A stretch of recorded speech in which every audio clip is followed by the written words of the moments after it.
Tiba-tiba nanya, ini si Ray ini katanya pacarnya bukan orang Karo ya? Gitu. Terus pacarnya Muslim ya? Kita hidup penuh dengan stigma ya, stigma positif dan negatif. Kita di BKP belum meliturgikan orang yang bunuh diri. Karena dianggap dosa, mendahului Tuhan. Betul. Nah, bunuh diri itu efek terbesar dari mental health issue. Sebar video ini ke seluruh grup GBKP lu. Jangan dong, nanti gue yang bahaya nih. Gak apa-apa, gue juga pengen bahaya.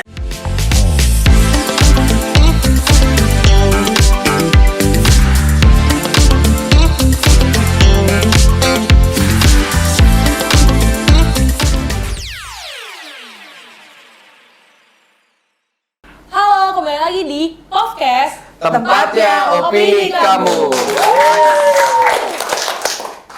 Gimana? Hari ini kembali lagi sama aku, Frisa Tarigan, dan aku nggak sendirian hari ini. Kita kembali lagi kedatangan Kak Indah dari KBL. Tepuk tangan dulu dong, teman-teman.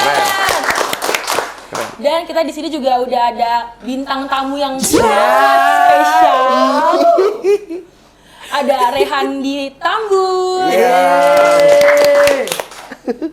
Kita tepuk tangan aja biar meriah ya teman-teman. Nah hari ini tuh kita bakal bahas satu isu yang kayaknya udah jadi perdebatan yang lama sih di gereja kita tercinta GBKP. Kita bakal bahas tentang pudarnya permata di GBKP. Oke. Jadi kita mungkin bakal bahas tentang apa aja sih sebenarnya faktor-faktor yang menjadikan permata di GBKP kita ini semakin lama tuh semakin pudar, banyak yang hilang, atau yang menganggap GBKP ini cuman kayak tempat opsi aja gitu, jadi cuma datang kalau lagi pingin aja, nggak menjadikan GBKP itu sekarang sebagai rumahnya mereka gitu. Nah mungkin aku mau mulai nanya aja kali ya ke Ray dulu kali ya. Oke. Kalau menurut lo nih ya Ray, apa sih faktor-faktor yang menjadikan eksistensi permata tuh semakin memudar di GBKP ini? Oh kalau gue tergantung indahnya gue. Langsung gitu ya? Langsung gitu? Nggak, gue disclaimer dulu, gue nggak ngerti nih kenapa, karena ada Indah gitu sebagai dari sisi pendeta GBKP langsung gitu ya. Gue mungkin dari sisi setannya kali ya, jadi sebagai domba yang hilang gitu. Sebagai permata yang pudar itu ini adalah objeknya ya teman-teman. Biar balance kali ya. Jadi gue mulai dari mana ya? Kalau gini, kebetulan gue ini dulunya, gue disclaimer dulu. Jadi gue adalah mantan kabid partisipasi klasis yang tidak menyelesaikan masa jabatan. Jadi gue tuh adalah seorang mantan pelayan yang sangat buruk sebenarnya. Sangat buruk karena waktu itu gue tidak menyelesaikan masa jabatan gue. Kenapa? Karena nggak ada alasan apapun yang bisa membenarkan. Karena ya gue goblok aja sih. Gue kasarnya gitu loh. Gitu. Goblok tapi bisa jadi kabit ya? Kenapa ada yang milih ya gitu juga? Adanya siapa dulu? Bener, mungkin gara-gara nepotisme Edo Tambun, Rehan di Tambun. Padahal berbeda bro. Gitu, jadi gue disclaimer dulu bahwa gue ini adalah seorang orang yang aktif di Permata GBKP, tapi gue tidak menyelesaikan masa jabatan gue karena banyak faktor yang tidak boleh dibenarkan dalam hal apapun ya gitu. Nah, setelah dari situ, sebelum dari situ adalah gue orang yang cukup aktif datang ke gereja. Gue nggak ngomongin pelayanan ya, gue konteksnya datang ke gereja aja dulu gitu. Kenapa gue aktif? Karena memang lingkungan GBKP pada saat itu menyenangkan buat gue. Kenapa menyenangkan? Dari yang gue simpulkan ada dua hal. Pertama adalah poin non-judgmental sama poin acceptance. Dimana setiap gue datang ke GBKP, gue berasa GBKP itu rumah. Gitu, gue berasa GBKP itu rumah. Luar biasa. Karena mungkin udah jadi gereja dari zaman nenek gue juga kali, jadi udah turun-menurun juga gitu. Jadi kayak, gue orang lama nih, gitu rasanya. Gitu ya, terus aktif, nggak aktif gitu. Ada satu momentum di mana gue nggak aktif lah gitu di gereja karena satu dan lain hal gitu. Nah, pada saat gue kembali lagi ke GBKP gitu, baru-baru ini gitu, terus kayak udah mungkin 7 tahun kali, enggak lah, kayak mungkin 4 tahun lah gitu. Tetap lama sih itu. Tetap lama ya? Tetap lama ya? Nah, dulu, tapi 4 tahun itu kan lu tetap ke gereja kan? Tapi nggak GBKP? Tetap ke gereja tapi bukan GBKP, betul. Itu nanti itu menarik ya, oke. Saat gue datang lagi, gue gue tidak menemukan poin non-judgmental dan acceptance-nya tadi. Gitu, gue merasa bentuk gue kan enak banget ya buat dirujak omongan tetangga ya. Ini si anjing nih tatoan lagi gitu. Ntar sensor aja. Tapi kalau nggak disensor juga nggak apa-apa. Slow, bokap nyokap gue udah santai. Gak, bentuk gue tuh enak banget gitu. Pacarnya Islam lagi, gitu kan. Maksudnya enak banget untuk dihujat di sebuah gereja adat gitu. Dimana isinya mayoritas pasti orang Karo. Udah pasti orang Kristen semua dong. Orang Kristen semua, terus orang Karo. Bisa gitu ya, ada yang beda. Ada yang beda mungkin. Nah, gua tuh pas gua datang lagi, gua rasanya kayak, ini anak nih, hilang nih, gak jelas nih. Mana aja lu, datang bawa pacar Muslim lagi nih, gitu. Rasanya, dan itu bukan cuma feeling, gitu. Itu bukan cuma feeling. Adalah momen dimana gua ke gereja gitu, tiba-tiba ada satu ibu-ibu gitu. Atau mau gue sebut namanya enggak lah, janganlah bro, janganlah. Enggak. Kecuali dia bisa ngasih iklan. Bener. Ada satu ibu-ibu gitu, dia nanya di depan gua, di depan nyokap gua, tapi dia pakai bahasa Karo. Seakan-akan gua tuh tidak bisa bahasa Karo gitu. Mungkin secara kalau ngomong gua nggak terlalu lancar lah. Cuma kalau dengerin tuh kayak gue dari kecil bahasa Karo, bokap nyokap gue tuh kalau berantem pakai bahasa Karo supaya gue gak denger kan waktu itu. Cuma lama-lama gue harus belajar gitu supaya mereka lagi berantem gitu. Mereka lagi berantem gara-gara uang nih. Jadi gue tahu gitu. Tiba-tiba nanya, ini si Ray ini katanya pacarnya bukan orang Karo ya? Gitu. Terus pacarnya Muslim ya?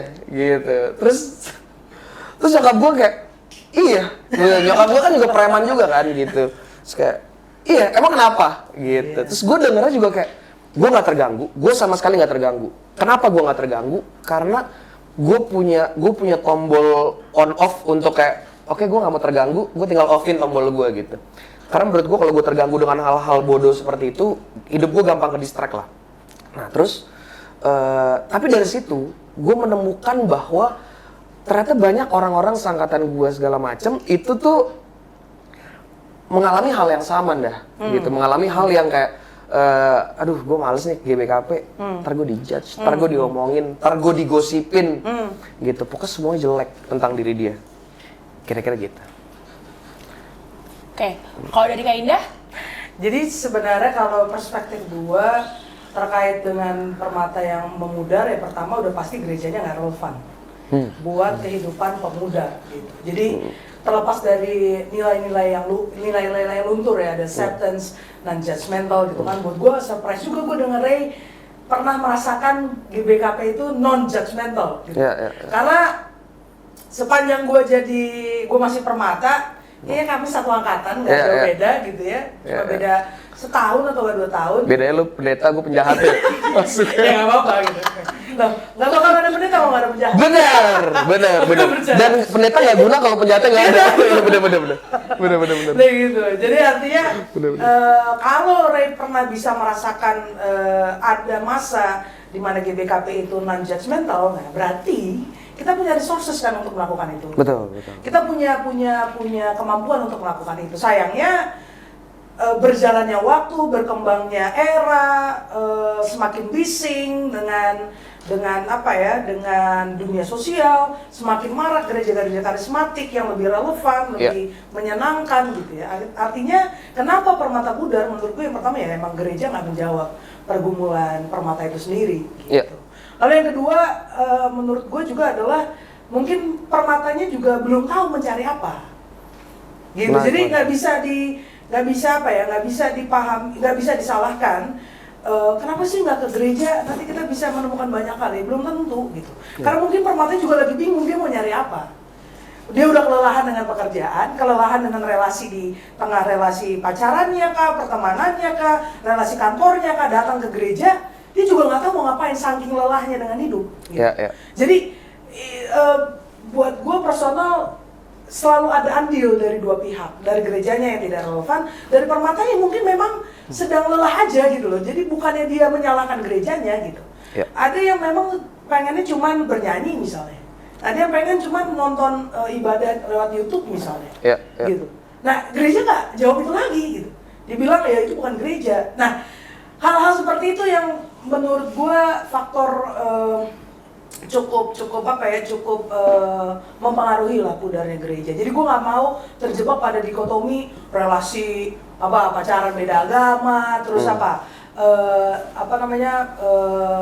itu karena dia gaul sama komunitas buruk. Kita kayak jadi nyalain komunitas yang lain, malah tidak mengintrospeksi diri gitu. Jadi buat gue sih itu sih nilai yang masih alasan ya permata pudar dari gereja. Ya, gue setuju sih soal relevansi itu ya. Betul. Maksudnya relevansi di permata gitu ya. Permata itu gue bisa bilang sekarang mayoritas, gue nggak ada data konkret ya, tapi harusnya logikanya mayoritas itu Gen Z.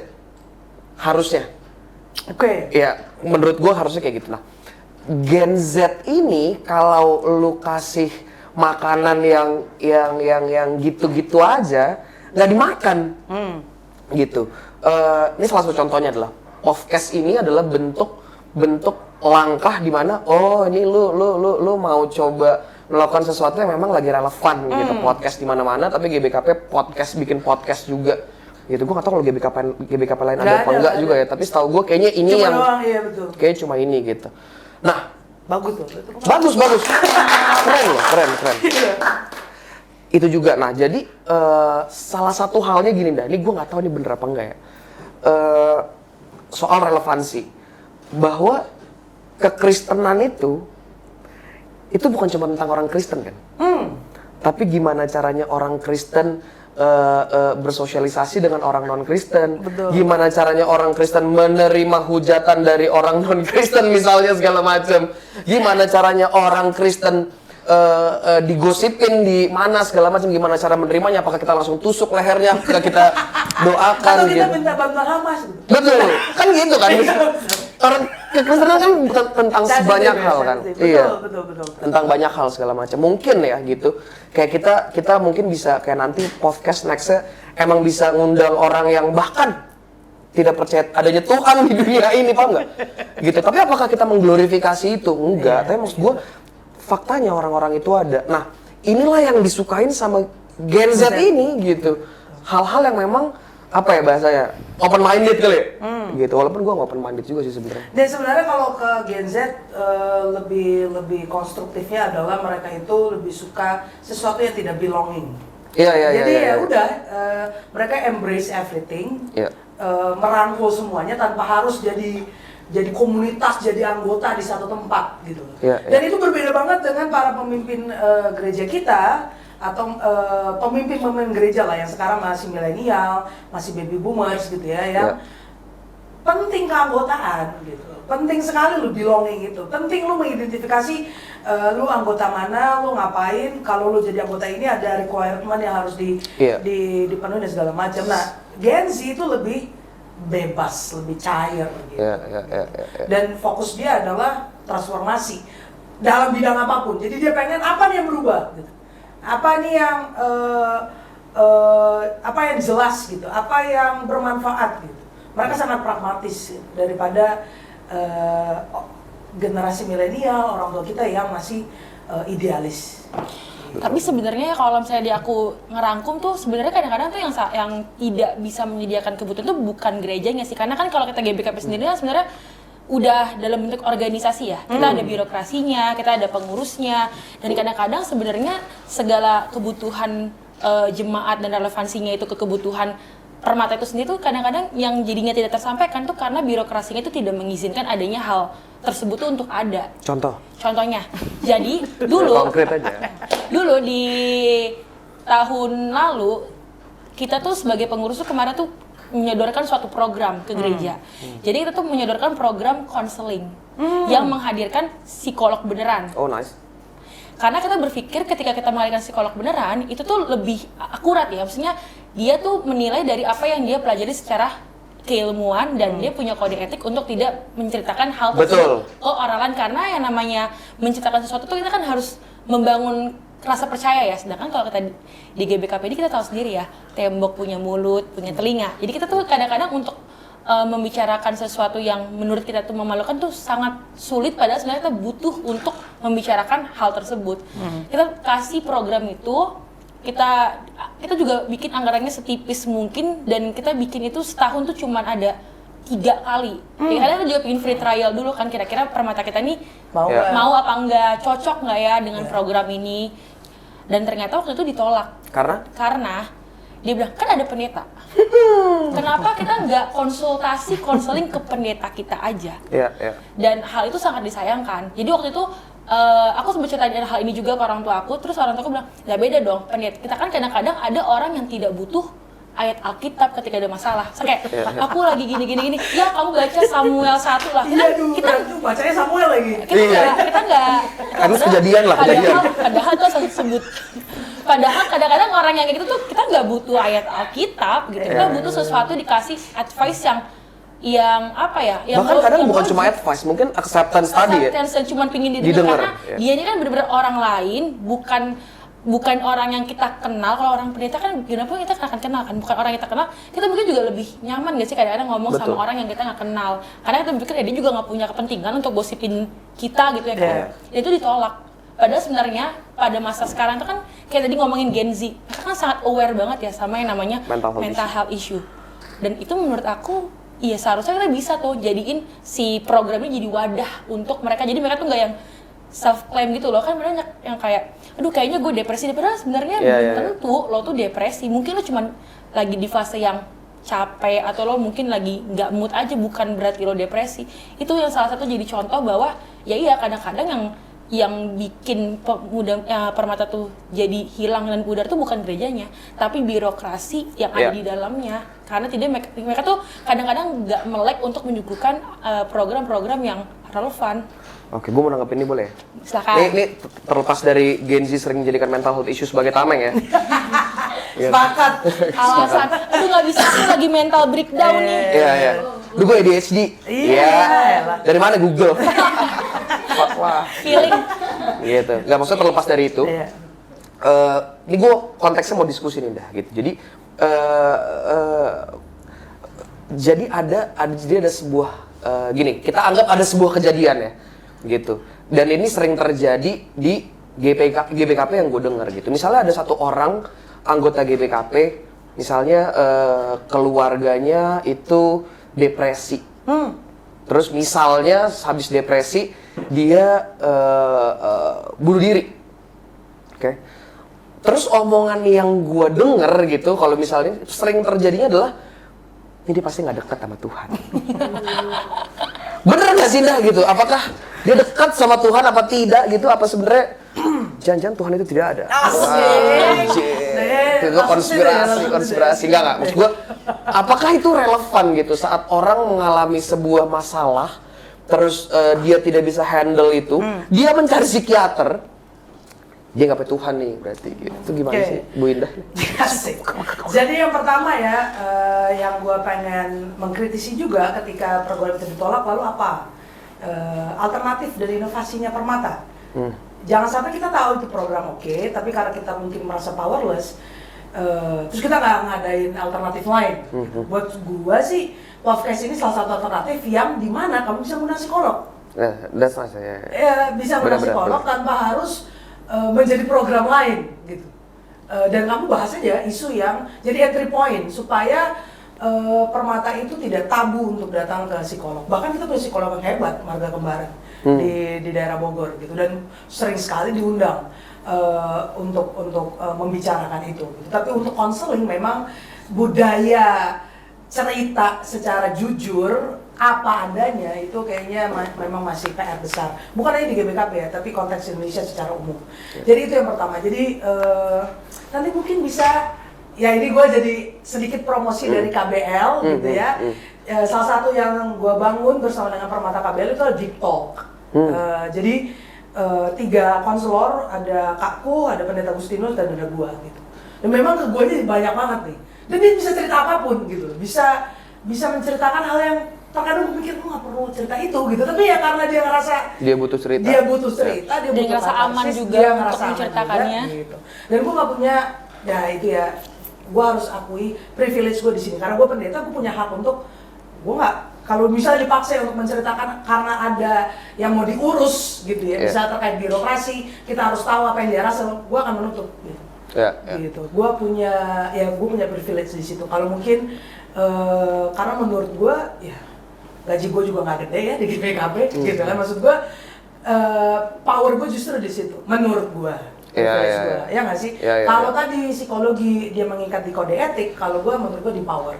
Makanya gue nggak boleh menggunakan power ini semena-mena karena sebesar itu pengaruhnya. Itu yang pertama terkait program. Jadi di Deep Talk itu ya itu Permata itu di mediasi sama pengurus dalam hal ini bidang pembinaan, lalu mereka akan berkomunikasi sama gue dan kita akan menyediakan waktu. Dan biasanya gue akan mengajak ngobrol di kafe sambil nongkrong dan segala macam, dan dia bisa menceritakan apapun. Itu kalau nanti gejalanya sudah mengganggu produktivitas dan well function dari si Permata itu, di situ gue rujuk. Di situ gue rujuk. Nah, di situ pentingnya relasi. Nah, puji Tuhannya gue punya relasi nih dengan beberapa teman psikolog atau psikiatris yang bisa menolong dari segi harga, dari segi keagamaan, karena itu nggak bisa dipungkiri masih mempengaruhi gitu ya.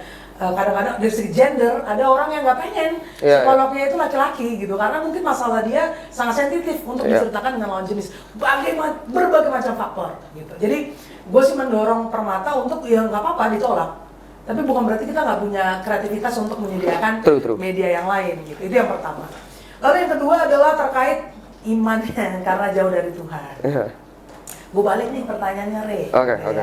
Semakin lo jauh dari gereja, apakah lo ngerasa Tuhan itu nggak ada?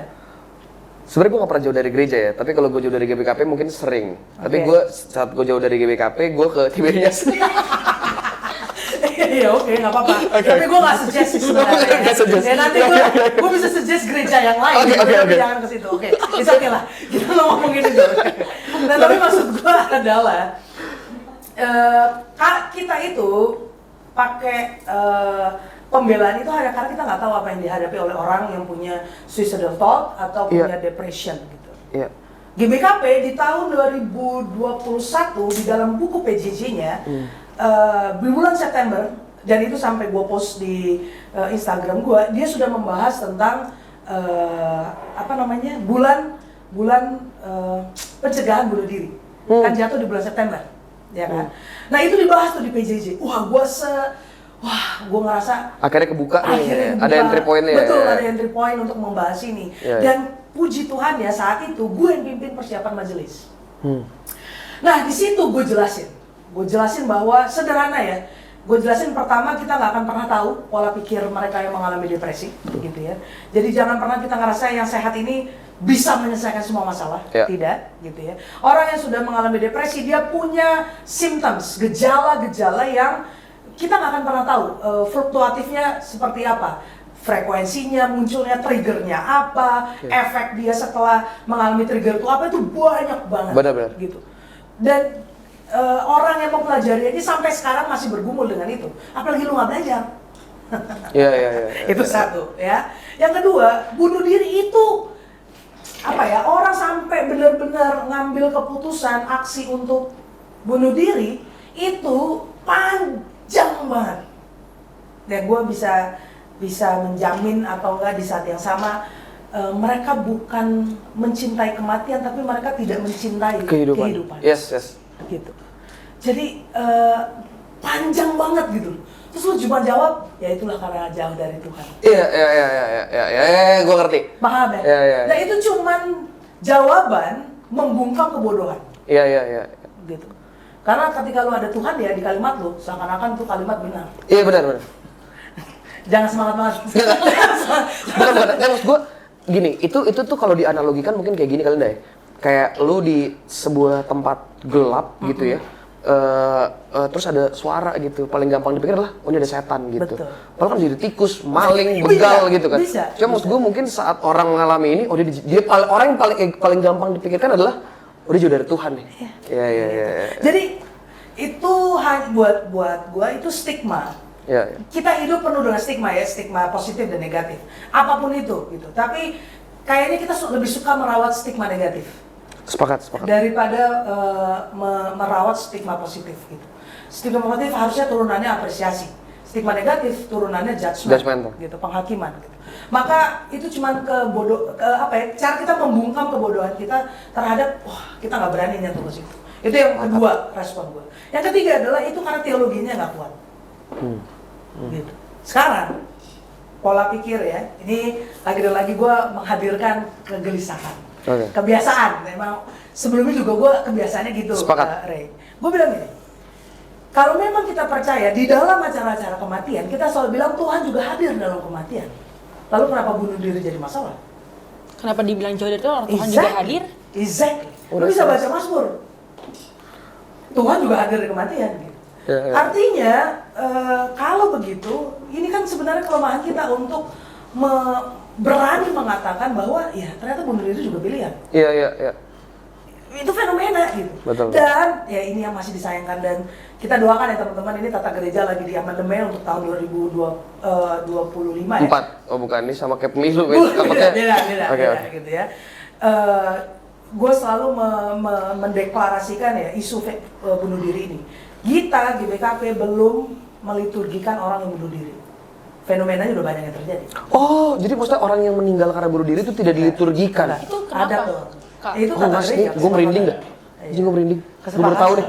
Gitu. Kesepakatan gereja kita. Karena dianggap dosa Oh, mendahului shit. Tuhan. Betul. Karena dia akhirnya belum harusnya meninggal tapi dia memutuskan Betul. kehidupannya sendiri. Kasihan juga ya. itu sama kayak statusnya sama kayak bercerai berarti? Beda. Lebih parah lagi berarti? Perceraian di tata gereja udah diakui. Oh iya. Karena berbagai macam alasan, tapi yang bunuh diri belum. Oh shit. Gereja kita belum liturgikan. Sedih nggak? Lu bayangin ya, ada orang tua atau siapapun ya keluarga kedapatan anaknya atau nggak keluarganya yang bunuh diri, terus nggak ada dari gereja. Itu kan berarti kayak dianggap lu lu dianggap Ya ada penghiburan ada gitu, tapi liturginya nggak ada. Terus sedih sih, misalnya dia ditinggal keluarganya dengan cara seperti itu aja udah sedih dan tidak ada support system di situ. Dan kita nggak berani berteologi di situ. dianggap Jadi, dosa. Dianggap dosa. Padahal di situ sebenarnya peran gereja dan pengurus gereja sangat dibutuhkan. Sangat, apalagi diakon ya, kita hebat ya diakon ya.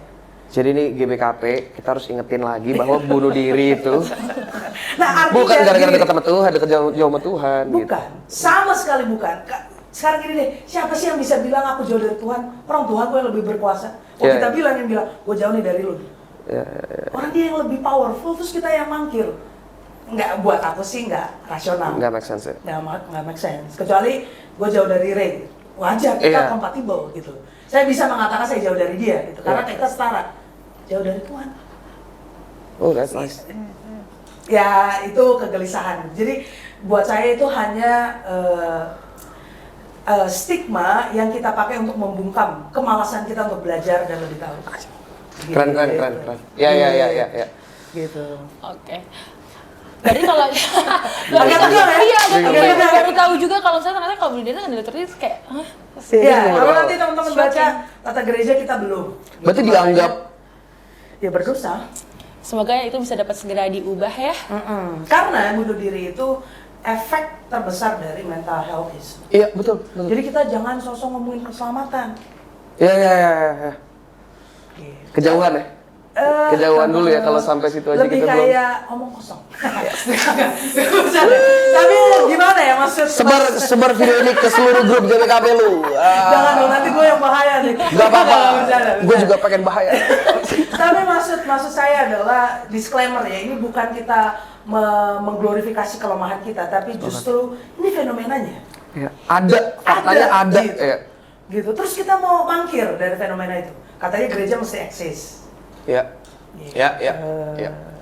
Gitu kan? Berarti sebenarnya ini bukan karena kita mengglorify hal negatif dari bunuh diri, tapi ini mungkin kita cara kita mengajak gereja, gimana cara kita jadi support system yang baik untuk orang-orang yang sebenarnya memang paling butuh. Di saat fenomena itu ada ya, disitulah kita harusnya eksis. Fenomena itu ada ya GBKP di mana posisinya gitu kan? Pertanyaannya itu. Orang yang beriman selalu menentukan posisinya. Wah ini dalam nih gue nggak ngerti. Harus berani. Jadi walaupun itu misalkan dianggap nggak lazim karena kita mengimani itu, kita ada di situ. Oh nice. Gue sebenarnya ngerti. Nah, Biar iman dalam gua, aja. iman gua masih percaya ya, gua harus berpihak kepada mereka yang terdiskriminasi, lebih lemah, powerless dan segala macam. Sepakat. Gila. Gue tadi merinding banget loh Haji, sumpah gue. Boleh. Berarti diceritain nggak kalau misalnya ada jemaat yang meninggal karena dia bunuh diri. Apa yang Kak Indah lakukan? Gue akan datang Tanpa liturgi sebenarnya. tanpa liturgi. Kenapa harus sibuk dengan liturgi? Datang aja dulu.